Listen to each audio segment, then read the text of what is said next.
கார்த்திக்கு இப்படி ஒரு ஆபத்து வரும் அப்படின்னு சொல்லிட்டு அண்ணன் கொஞ்சம் கூட எதிர்பார்க்கவே இல்லை. அதாவது இப்போ தான் வந்து பார்த்தீங்கன்னா அண்ணன் தன்னோட வாழ்க்கையை வாழ ஸ்டார்ட் பண்ணாங்க. அதாவது கார்த்திக் வந்து பார்த்தீங்கன்னா இப்போது தன்னோட மனசுக்குள்ளே என்ன இருக்குது அப்படின்ற ஒரு விஷயத்த மொத்தமாக சொன்னார். ஏன்னா செல்லக்கிளி இருந்துட்டு இந்த ஒரு விஷயத்தை பற்றி நான் உனக்கு புரிய வைக்கிறேன். கார்த்திக்கோட மனசுக்குள்ளே நீ மட்டும்தான் இருக்க. முன்னாடி என்னமோ ரம்யா இருந்தது உண்மைதான், ஆனால் இப்போது முழுக்க முழுக்க அவனோட மனசில் நீ மட்டும்தான் நிறைஞ்சிருக்க. அதை நான் உனக்கு நிரூபிக்கிறேன் அப்படின்ற மாதிரி சொல்லி கார்த்திக் வாயாலேயே எல்லாத்தையுமே சொல்ல வச்சாங்க. அதுக்கப்புறம் நடந்த ரொம்ப ரொம்ப நல்ல விஷயங்கள் எல்லாமே எல்லாரோட மனசுக்கும் ரொம்பவே சந்தோஷமாக இருந்துச்சு. ஏன்னா நம்ம அண்ணன் இருந்துட்டு நம்ம கார்த்திகை சின்னத்தானை வந்து ரம்யாவுக்காக விட்டு கொடுக்குறேன், அவங்க 2 பேரும் கல்யாணம் பண்ணிக்கணும் அப்படின்ற மாதிரி நினச்சது எல்லாருக்குமே வருத்தமாக இருந்துச்சு. என்னதான் முன்னாடி லவ் பண்ணியிருந்தாலுமே கூட ரம்யா வந்து எல்லாத்தையுமே புரிஞ்சுட்டுக்கணும். சரி ஓகே, கோவம்னா எவ்வளோ நாளைக்கு, கொஞ்ச நாள் கழிச்சு அதை வந்து மறந்துட்டு நான் செஞ்சது தப்பு தான் அப்படின்ற மாதிரி உணர்ந்துருக்கணும். ஆனால் அது எல்லாத்தையும் விட்டுட்டு இப்போது மேலும் மேலும் வந்து இன்னும் மிகப்பெரிய ஒரு பிரச்சனையை பண்ணுறதுக்கு காத்துக்கிட்டு இருக்காங்க.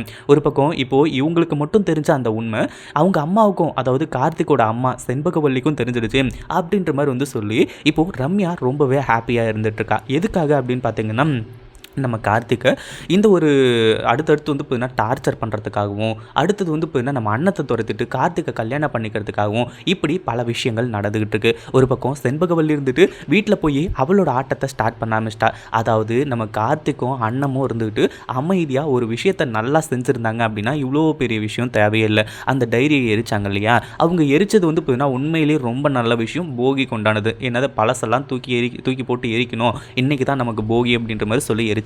அது முழுசாக எரிச்சு அணையிற வரைக்கும், மொத்தமாக காலியாகிற வரைக்கும் அங்கேயே இருந்திருந்தாங்க அப்படின்னா பிரச்சனையே கிடையாது.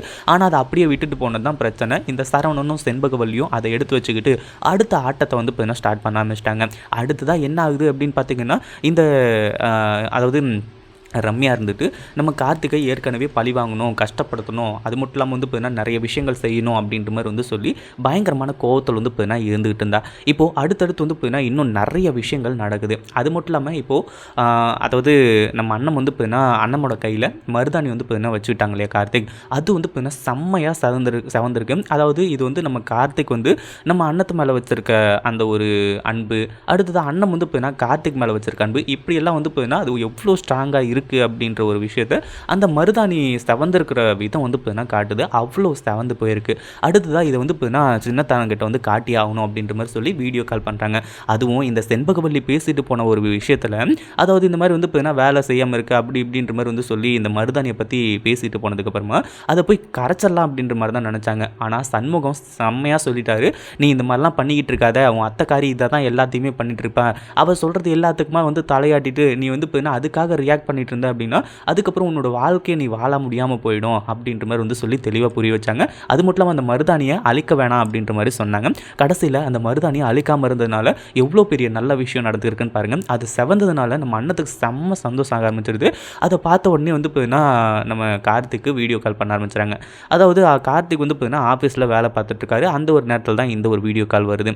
இந்த ரம்யாவுக்கு தான் வந்து யார் பேசினாலும் ஒட்டு கேட்குற பழக்கம் இருக்கே, அந்த மாதிரி கார்த்திக் வந்து வீடியோ காலில் பேசிகிட்டு இருக்கும்போது இந்த ரம்யா நின்று பார்த்துட்டு இருக்காங்க. நம்ம அண்ணன் இருந்துட்டு அதாவது சின்னத்தான் இங்கே பாருங்கள் என் கை எவ்வளோ அழகாக செவந்திருக்கு அப்படின்னு சொல்லிட்டு அப்படின்ற மாதிரி சொல்லி காட்டிக்கிட்டு இருக்காங்க.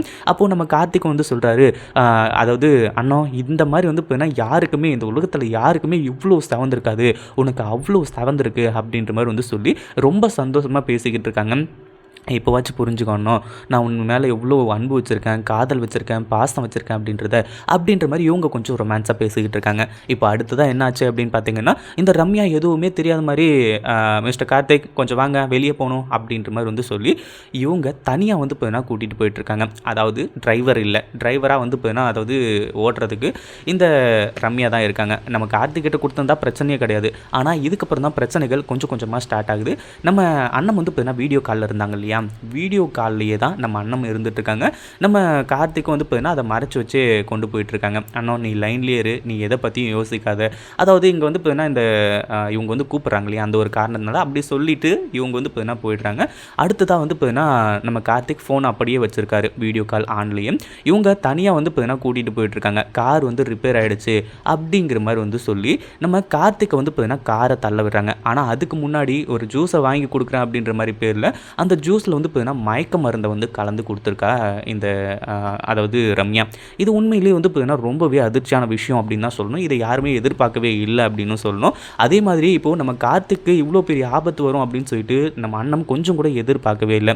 அவங்க வீடியோ காலில் இருந்தது உண்மையிலேயே ரொம்ப நல்ல விஷயமா போயிடுச்சு. அடுத்ததாக வந்து பார்த்தீங்கன்னா இந்த ரம்யா இருந்துட்டு கார்த்திகை வந்து கிட்டத்தட்ட 1 கிலோமீட்டருக்கு மேலே தள்ள விடுறாங்க. 1 கிலோமீட்டர் நான் 2-3 கிலோமீட்டர் தள்ள விடுறாங்க. ஏன்னா வேறு வழி கிடையாது, கமிஷனர் சொன்னால் செஞ்சு தான் ஆகணும் அப்படின்ற மாதிரி. நான் ஏற்கனவே உச்சி வெயில் வந்து பார்த்தீங்கன்னா பயங்கரமாக காஞ்சிட்ருக்கு. இதில் வேறு வந்து பார்த்தீங்கன்னா மயக்க மருந்தெல்லாம் கொடுத்தா என்ன கொடுக்கலனா என்ன, அந்த உச்சி வெயிலே வந்து பார்த்தீங்கன்னா கண்டிப்பாக மயக்கம் போட்டு விடுறதுக்கான வாய்ப்பு இருக்குது. அது மட்டும் இல்லாமல் அவங்க கூட்டிகிட்டு போயிருக்கக்கூடிய இடம் என்ன அப்படின்னு பார்த்தீங்கன்னா, அதாவது நம்ம கார்த்திக்கு ஒரு ஸ்மெல் இருக்கக்கூடிய இடம். அது மட்டும் இல்லாமல் அவரால் வந்து பார்த்தீங்கன்னா அந்த இடத்துலலாம் தாங்கிக்கவே முடியாது. அந்த மாதிரி ஒரு இடத்துக்கு தான் கூட்டிகிட்டு போயிருக்காங்க. இப்போ நம்ம கார்த்திக்கும் வந்து பார்த்தீங்கன்னா காரை தள்ளுறாரு ஸ்டார்ட் ஆகலை. ஏன்னா ரம்யா அதை வந்து பார்த்தீங்கன்னா கார் வந்து ஸ்டார்ட் ஆகிற மாதிரி வந்து பண்ணலையே. அவள் வந்து பார்த்தீங்கன்னா அப்படியே நிற்கிற மாதிரி தான் பண்ணிகிட்டு இருக்கா. அந்த ஒரு காரணத்தினால இது எல்லாமே போயிட்டுருக்கு. கடைசியில் நம்ம கார்த்திக் அப்படியே மயக்கம் போட்டு கீழே விழ ஆரம்பிச்சிடறாரு. ஃபோனும் கீழே விழுந்துடுது. அந்த ஒரு டைமில் இந்த ரம்யா இருந்துட்டு இறங்கி போயிட்டு நம்ம கார்த்திகை பார்த்து, ஏண்டா என்னை ஏமாற்றிட்டு நீ சந்தோஷமாக இருக்கலான்னு சொல்லிட்டு வந்து பார்த்துட்ருக்கியா, ஒரு நாளும் வந்து பார்த்தீங்கன்னா உன்னெல்லாம் நான் வந்து சந்தோஷமாக இருக்கவே விட மாட்டேன். இதுக்கப்புறம் நான் என்ன பண்ண போகிறேன்னு மட்டும் பாரு. இப்போ வந்து பார்த்தீங்கன்னா உன்னை வந்து டார்ச்சர் பண்ண ஆரம்பிச்சு கண்டிப்பாக நான் என்ன வேணாலும் பண்ணுவேன். உன்னையும் அண்ணத்தையும் பிரிக்கிறது தான் என்னோட வேலை. அப்படி இப்படின்ற மாதிரி வந்து சொல்லி இவ பாட்டுக்கு சொல்லிட்டு இருக்கா. ஃபோன் வந்து பார்த்தீங்கன்னா தலையில் விழுந்துட்டு அது வந்து பார்த்தீங்கன்னா இவ பேசுறது எல்லாமே வந்து கேட்டுக்கிட்டு இருக்கு அந்த ஃபோனில் நம்ம அண்ணத்துக்கு. அதை பார்த்த அண்ணன் பயங்கரமாக நதிச்சு என்ன பண்ணுறது ஏது பண்ணுறதுன்னு ஒன்றுமே புரியாமல் திரு வந்து முழிக்க ஆரம்பிச்சுறாங்க. ஏன்னா அவர் வந்து சின்னத்தானை வந்து பார்த்தீங்கன்னா எதனா ஒரு ஆபத்து அப்படின்னா கண்டிப்பாக என்ன வேணாலும் பண்ணுவாங்க இல்லையா.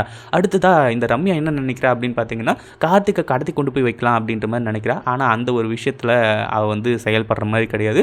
கார்த்திகை வந்து பார்த்தீங்கன்னா அங்கேயே நடு ரோட்லேயே வந்து பார்த்தீங்கன்னா விட்டுட்டு நீ இங்கேயே கிடந்து சாவடா, இதுதான்டா உனக்கு தண்டனை அப்படின்ற மாதிரி சொல்லிட்டு இவ பாட்டுக்கு காரை எடுத்துகிட்டு வந்து கிளம்பி போயிடுறா. ஒரு பக்கம் நம்ம அண்ணன் இருந்துட்டு வீடியோ காலில் சின்னத்தான் எங்கே இருக்கீங்க சின்னத்தான், நீங்கள் உங்களை காப்பாற்றுறதுக்கு நான் வருவேன் அப்படின்ற மாதிரி வந்து சொல்லி பயங்கரமாக கதறிட்டு இருக்காங்க. இப்போது அவங்க எந்த இடத்துல இருக்காங்கன்னு தெரியல. அது மட்டும் இல்லாமல் நம்ம அண்ணன் இருந்துட்டு கார்த்திக் வந்து இப்போ அப்படி விழுந்து கிடக்கிறது உண்மையிலேயே ரொம்ப அதிர்ச்சி ஆகிடுச்சு. அவங்கள காப்பாற்றணும் அப்படின்றதுக்காக வேகமாக வந்து இப்போ கிளம்பி போயிட்டுருக்காங்க. உண்மையிலேயே இதுக்கப்புறம் வந்து பார்த்தீங்கன்னா இந்த ரம்யாவுக்கு அழிவு காலம் ஸ்டார்ட் ஆகிடுச்சு அப்படின்னு தான் சொல்லணும். முன்னாடி ரம்யாவை வேறு மாதிரி பார்த்தாங்க நம்ம அண்ணன், இப்போ வந்து பார்த்தீங்கன்னா வேறு மாதிரி பார்த்துட்ருக்காங்க. அதாவது தன்னோட சுயநலத்துக்காக என்ன தான் தப்பே பண்ணியிருந்தாலுமே கூட இப்படியெல்லாம் பண்ணுறது கரெக்டு கிடையாது. எப்போ சின்னத்தனை வந்து பார்த்தீங்கன்னா இவ்வளோ டார்ச்சர் பண்ணணும் இவ்வளோ கொடுமை பண்ணணும்னு முடிவு பண்ணிட்டீங்களோ இதுக்கப்புறம் உங்களை என்னோட சின்னத்தனோட வாழ்க்கையில் வரவே விட மாட்டேன். நான் தான் என் சின்னத்தனுக்கு எல்லாமே அப்படின்ற மாதிரி சொல்லி நம்ம அண்ணன் தன்னோட மனசுக்குள்ளே வந்து பார்த்தீங்கன்னா ஒரு வெறியை ஏற்றிக்க போகிறாங்க. அடுத்ததாக நம்ம கார்த்திக் இங்கே வந்து பார்த்தீங்கன்னா விழுந்து கிடக்கிறார் இல்லையா, அந்த இடத்துக்கு போயிட்டு கார்த்திக் வந்து பார்த்தீங்கன்னா காப்பாற்றி ஹாஸ்பிட்டல் வந்து பார்த்தீங்கன்னா கொண்டு போய் சேர்க்க போகிறாங்க.